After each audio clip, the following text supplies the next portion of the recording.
זוכרת? אז ביום הולדת גיל 10 מתנה קנו לך MP למזכרת. אהבת לשמוע מזרחית, שרית חדד, ישבת לבד בחדר ודמיינת זמרת. את בחרת את הנתיב כי בתוך תוכך את הרגשת את זה תמיד. המוזיקה נותנת לך שמחה, כשמגיע גל אותך היא מרימה.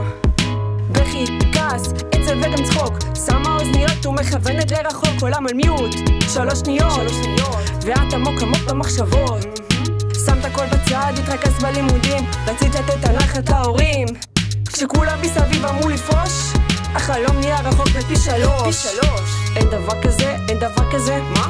אין דבר כזה, אין דבר כזה. לא. אין דבר כזה, אין דבר כזה. אין דבר כזה, דבר כזה לפרוש. אין מצב.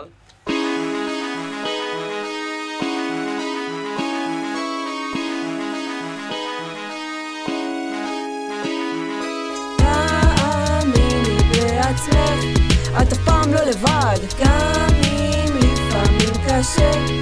את משהו מיוחד, גם אם מדברים סביבך.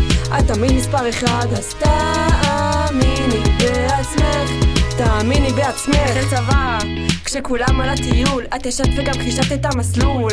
הלכת ורצת, נפלת וקמת, אבל גם כשהתעייפת את פשוט המשכת. והדרך עוד ארוכה ומפותלת, את כותבת את המסע שלך במחברת בכנות, הכלום לא מצטערת, העתיד שלך במכחול את מציירת. אלבום מלא השאיפה, עד סוף שנה את מוציאה, את חיה את החיים שאת בוחרת.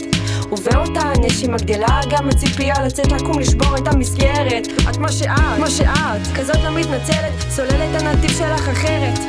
זה סוד ההצלחה שעוזר לשבור ולפרק, למצוא את הדרך הנסתרת. תאמיני בעצמך, את אף פעם לא לבד, גם אם לפעמים קשה. את משהו מיוחד, גם אם מדברים סביבך. את תמיד מספר 1, אז תאמיני בעצמך. תאמיני בעצמך. והיום את יושבת מסתכלת על הדרך שעברת, על השביל שסללת, הגעת לרדיו כמה פעמים, נסעת עד לאשדוד התראיינת. זוכרת? פגשת מפיקה ועוד מפיק, יצרת מעגל של אנשים, עשית פה ושם כמה שת"פים. רצית להיות מוקפת בהכי טובים, להרים, לכוון את כל המשדרים במתוחות אל מול קהל. למדת עוד ועוד עד כמה שאפשר, הפקה, כתיבה ואפילו עריכה. האמן זה המפתח להשיג כל דבר. התמדה, נחישות הביאו תוצאה, חריצות, עבודה קשה, זה הסוד שהוביל להצלחה. אין דבר כזה. אין דבר כזה לפרוש. תאמיני בעצמך.